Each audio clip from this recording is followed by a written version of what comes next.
Hi everyone. चलो बेटा, आगे हम लोग नेक्स्ट स्टार्ट कर रहे हैं Henry's law and Rawls law जो है उसके हिसाब से जो सम्स है ये स्टार्ट कर रहे हैं हम लोग। लास्ट तक हम लोगों ने नॉर्मालिटी, मोलालिटी उसके सब सम्स से जो इजी थे वो सब देख लिए। अब हेनरी लॉ से हम लोग स्टार्ट कर रहे हैं। पहले याद कर रहे हैं हेनरी के लॉ क्या है, उसकी फॉर्मूला क्या है बेटा। उसकी फॉर्मूला क्या है, P = KH × X। तो उसका यूज़ करेंगे हम लोग यहाँ पे हेनरी के लॉ में। तो उसके हिसाब से देख रहे हैं। चलो एग्जांपल देखते हैं।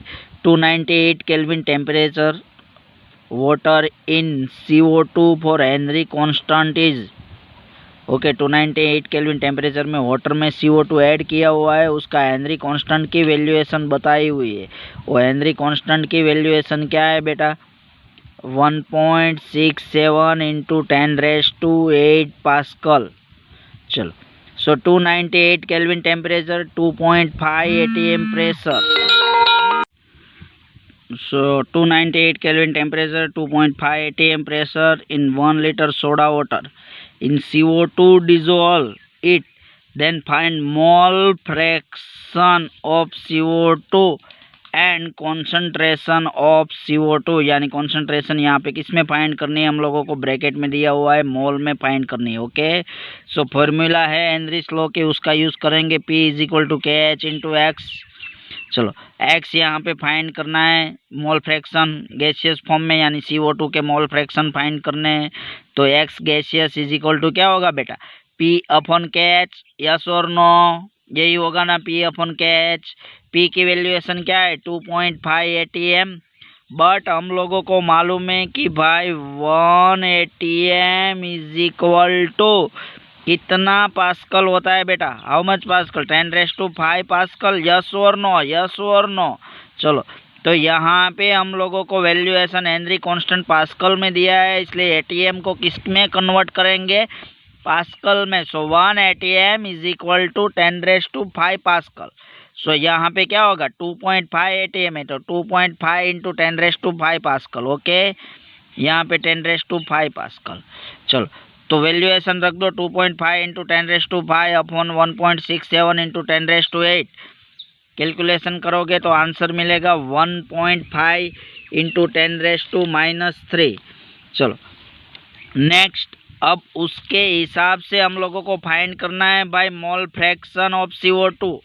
तो CO2 के मोल फ्रैक्शन फाइंड करते हैं। फॉर्मूला क्या है बेटा, X गैसियस, हम लोगों को यहाँ पे CO2 के मोल फ्रैक्शन मिल गए, क्या मिले, 1.5 × 10⁻⁻3।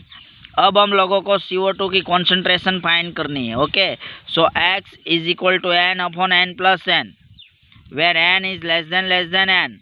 तो यहाँ पे N लिख सकते हैं, और वाटर में डिजोल्व हो रहा है ना, तो इसलिए वाटर की कॉन्सेंट्रेशन लेंगे। तो NCO2/55.55 = क्या होगा, मोल फ्रैक्शन तो है ही 1.5 × 10⁻⁻3। तो उसके हिसाब से उसके रिगार्डिंग आप लोग आंसर निकाल सकते हैं। NCO2 = 83.32 × 10⁻⁻3। ओके, तो ये ऐसे हम लोग मतलब फॉर्मूला यूज करके फाइंड कर सकते हैं। समझ में आ रहा है everyone, understand, it's very easy. 2 marks में एग्जाम में आ सकता है बोर्ड में। Formula it's very easy, P = KH × X करना है, मोल फ्रैक्शन फाइंड करना है, और मोल फ्रैक्शन के हिसाब से हम लोग मोल्स फाइंड कर सकते हैं।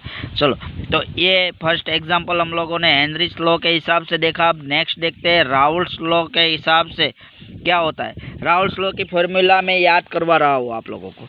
राउल्ट्स लॉ में हम लोगों ने फॉर्मूला देखी है भाई, PA = PA0 × X है, यस और नो। फिर देखा है P total = PA + PB, उसका भी यूज़ कर सकते हैं। फिर नेक्स्ट देखा था, अगर कोई सब्सटेंस जो है वो वोलेटाइल सब्सटेंस है और वेपर प्रेशर अगर दिया हुआ है तो उसके हिसाब से कोई सब्सटेंस का पर्सनल प्रेशर फाइंड करना है तो मोल फ्रैक्शन के हिसाब से फाइंड कर सकते हैं। PA = YA × P total। तो ये फॉर्मूला सब है, उसका यूज़ करके फाइंड कर सकते हैं। फर्स्ट हम लोग वोलेटाइल सब्सटेंस जब दिया हुआ होता है उसके राउल्ट्स लॉ, उसका एग्जांपल यहाँ पे हम लोग नेक्स्ट देख रहे हैं। यहाँ पे हम लोगों ने क्या किया है, वाटर के लिए 55.55 लिया है। वाई? बिकॉज ऑफ वाटर जो है हिल स्टेशन में दिया हुआ है, उसका कुछ वेट दिया हुआ नहीं है, तो उसकी जो कंसंट्रेशन है वो कंसंट्रेशन ही हम लोगों ने क्या ले लिया है बेटा, मॉल्स में ले लिया है। ओके, इसलिए मैंने यहाँ पे 55.55 लिया है। तो उसके रिगार्डिंग हम लोगों को NCO2 जो है उसकी वैल्यूएशन मिल जाएगी। तो ये दिमाग में रखना है, जब वाटर के लिए कुछ भी दिया नहीं है तो ये हम लोगों को यूज़ करना होता है। ओके, चलो उसके बाद राउल्स लॉ के रिगार्डिंग नेक्स्ट एग्जांपल देखो। इन 300 kelvin temperature 32 gram methanol CH3OH and 23 gram ethanol mix each other and produce ideal solution. क्या दिया है भाई, 32 ग्राम मिथेनॉल दिया है, 23 ग्राम इथेनॉल दिया है, एंड एक दूसरे को मिक्स करते हैं तो आइडियल सॉल्यूशन मिल रहा है। ये 300 केल्विन टेम्परेचर, मिथेनॉल का जो प्योर सब्सटेंस जब होता है तब उसका प्रेशर जो दिया है वो 19 mm दिया हुआ है रिगार्डिंग मर्क्यूरी के साथ, एंड इथेनॉल के लिए प्योर प्रेशर दिया हुआ है 51 mm दिया हुआ है मर्क्यूरी के साथ। सो फाइंड क्या करना है बेटा, उसमें फाइंड सोल्यूट एंड सोलवेंट, उस दोनों का पार्शियल प्रेशर एंड सॉल्यूशन का टोटल प्रेशर जो है वो फाइंड करना है। ओके, नेक्स्ट फाइंड करना है मिथेनॉल एंड इथेनॉल जो है उसका मोल फ्रैक्शन फाइंड करना है वाई, और वो भी किस में फाइंड करना है, वेपर फेज में हम लोगों को फाइंड करना है। बेटा समझना पूरा इलस्ट्रेशन अच्छी तरह से, उसके रिगार्डिंग ही आप लोग फिर सॉल्यूशन कर सकते हैं, और उसकी प्रैक्टिस भी करनी होगी। मैक्सिमम प्रैक्टिस करते रहना साथ में भी, तो ही समझ में आएगा, वरना भूल जाओगे। देखो फिर से इलस्ट्रेशन में 32 ग्राम मिथेनॉल दिया है, 23 ग्राम इथेनॉल दिया हुआ है, और उसका पार्शियल प्रेशर मिथेनॉल के लिए 90 दिया हुआ है, इथेनॉल के लिए 51 दिया है। तो दोनों का सोल्यूट एंड सोलवेंट जब सॉल्यूशन मिल रहा है तब पार्शियल प्रेशर फाइंड करना है। सॉरी, यहाँ पे P0 यानी प्योर प्रेशर दिया हुआ है दोनों का। हाँ, इलस्ट्रेशन में पार्शियल प्रेशर फाइंड करना है एंड टोटल प्रेशर फाइंड करना है। एंड सेकंड वेपर फेज में जब सॉल्यूशन होता है तब दोनों का मोल फ्रैक्शन फाइंड करना है। जो फार्मूला है वही यूज़ करने हैं। ओके, और कुछ नया नहीं है इसमें बेटा। चलो, अब पार्शियल प्रेशर और वेपर फेज में हम लोगों को partial pressure and total pressure find करना है, तो उसके लिए पहले हम लोगों को मोल फ्रैक्शन फाइंड करना होगा। और मोल फ्रैक्शन के लिए हमें किसकी ज़रूरत होती है बेटा, मोल्स की। तो यहाँ पे वेट दिया हुआ है, मोल दिया हुआ है इथेनॉल एंड मिथेनॉल का नहीं, तो हम लोग फर्स्ट फाइंड करते हैं mole. So n methanol is equal to 32, यानी mole is equal to formula you know that weight upon molecular mass. So n methanol is equal to 32 upon 32, so 1 ethanol, n ethanol is equal to 23, यानी wait कितना दिया हुआ है illustration में 23, तो 23 upon 46, सो 0.5। Next, अब उसके हिसाब से हम लोग देखो हमारे पास दोनों के मिथेनॉल एंड इथेनॉल दोनों के मोल है, मोल के हिसाब से मोल फ्रैक्शन फाइंड कर सकते हैं, यस और नो। चलो तो मोल फ्रैक्शन फाइंड करते हैं। हाँ, XCH3OH is equal to N upon N+1 N। So यहाँ पे मोल फ्रैक्शन के हिसाब से CH3 मिथेनॉल के है तो मिथेनॉल के मोल के रिगार्डिंग करेंगे, तो ये ऊपर कितना लिखेंगे हम लोग, मिथेनॉल के मोल कितने आए, 1 upon total mole 1.5 is equal to 0.666। As it is ethanol के लिए फाइंड करोगे तो इथेनॉल के लिए क्या होगा 0.5, इथेनॉल के मोल कितने हैं 0.5 अपॉन 1.5, तो क्या मिलेगा 0.333। चलो, यानी मिथेनॉल एंड इथेनॉल दोनों के हम लोगों को क्या मिल गया है बेटा, यहाँ पे मोल फ्रैक्शन मिल गया।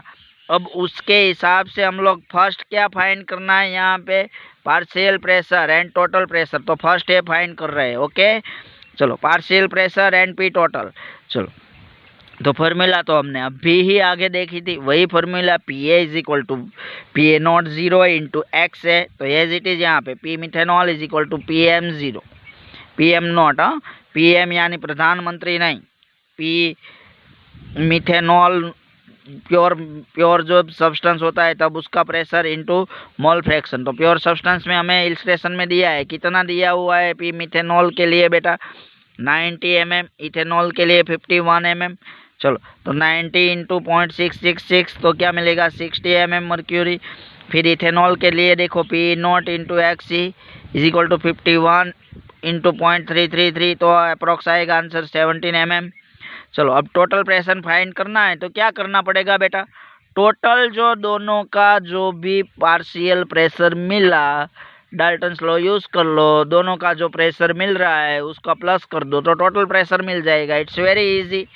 सो P total is equal to P ethanol plus P ethanol तो क्या मिलेगा 60 plus 17 so P total is equal to 77 mm। तो ये फर्स्ट हम लोगों ने फाइंड कर लिया P टोटल। ओके 77 mm मिला, यानी यहाँ पे फर्स्ट जो दिया है partial pressure and total pressure तो ये दोनों मिल गया। अब क्या फाइंड करना है हम लोगों को, mole fraction in vapour phase में मोल फ्रैक्शन फाइंड करना है। हाँ ऐसे ही नहीं तो उसके लिए थोड़ा सा चेंजेस हो जाता है फॉर्मूला में, जो मैंने आगे अभी फॉर्मूला बताई थी ना PA is equal to YA into P total, उसका यूज़ करेंगे और हम लोग यहाँ पे वेपर फेज में मोल फ्रैक्शन दोनों के फाइंड करेंगे। चलो तो वेपर फेज में देखते हैं mole fraction formula is P methanol is equal to Y methanol into P total.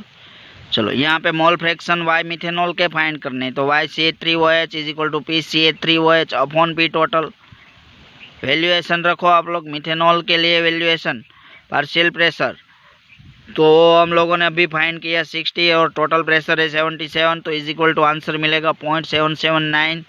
और एज इट इज इथेनॉल के लिए भी वही formula YC2H5OH is equal to P ethanol upon P total. तो P इथेनॉल की वैल्यूएशन कितनी मिली 17 upon 77 तो Y ethanol is equal to क्या मिल जाएगा बेटा 0.22, यानी दोनों के मोल फ्रैक्शन मिल गए। समझ में आया। तो ये फॉर्मूला यूज़ करके हम लोग वेपर फेज में जब होता है सब्सटेंस और मोल फ्रैक्शन की फॉर्मूला के हिसाब से हम लोग यहाँ पे प्रेशर जो है वो प्रेशर के हिसाब से मोल फ्रैक्शन फाइंड कर सकते हैं। ओके तो यहाँ पे इट्स वेरी इजी, सम बहुत इजी है और साथ में लिखते भी रहना। हम लोग जब ओपन होगा तो नोट चेक करेंगे, उसमें बेटा लिखा हुआ सम होना चाहिए और उसके एग्जांपल्स भी अच्छी तरह से, और साथ में ये रिगार्डिंग जो प्रॉब्लम है टेक्स्ट बुक में दिए हुए और एक्सरसाइज में जो भी है वो भी साथ में सोल्व करते रहना आप अपने हिसाब से। और कुछ भी ना समझ में आए तो कमेंट करना बेटा, उसमें आप लोगों को रिप्लाई 100% दिया जाएगा। तो अच्छी तरह से मेहनत करते रहना। साथ में जो यहाँ से होमवर्क दिया जाए सम्स की एक्स्ट्रा प्रैक्टिस करने के लिए तो होमवर्क भी बेटा साथ में करते रहना। सिर्फ स्टडी स्टडी स्टडी नहीं, प्रैक्टिस भी करो। प्रैक्टिस करोगे तो ही परफेक्ट बनोगे और तो ही मज़ा आएगा। केमिस्ट्री में मार्क्स अच्छे आएंगे तो ही मज़ा आएगा। चलो तो होमवर्क में देखो, नेक्स्ट मैं इलस्ट्रेशन रीड कर रहा हूँ, आप लोग साथ में लिखते रहना और उसके रिगार्डिंग आप लोगों को हेनरी और राउल्स लॉ के रिगार्डिंग ही होमवर्क दे रहा हूँ। जो सम देखे उसके ही होमवर्क है तो वो करते रहना। चलो फर्स्ट देखो, आगे के भी होमवर्क दिया था वो भी साथ में करते रहना, वो भी कर दिया होगा आई होप सब ने। तो ये होमवर्क देखो, homework first, calculate the solubility of CO2 in water in term of mole fraction is partial pressure of CO2 is 2 into 10 raised to minus 8 bar at 298 Kelvin temperature. The KH value for CO2 is 6.02 into 10 raised to minus 4 bar. चलो तो यहाँ पे क्या है बेटा, solubility of CO2 in water, then mole fraction, partial pressure दिया हुआ है ओके, और उसके हिसाब से हम लोगों को मोल फ्रैक्शन फाइंड करना है। सेकंड देखो, the vapour pressure of C6H6 and C6H6 यानी क्या है बेंजीन, C6H5CH3 यानी टोल्यूइन और 0.9 and 0.85 bar respectively. Calculate the vapour pressure of solution obtain by mixing 7.8 gram benzene with 180 gram toluene. Okay तो उसके हिसाब से यहाँ पे भी सॉल्यूशन जो है उसका वेपर प्रेशर आप लोगों को फाइंड करना है। ओके तो ये दोनों होमवर्क में है, तो ये होमवर्क बेटा साथ में करते रहना, नोट बनाना अच्छी तरह से और उसमें लिखते रहना।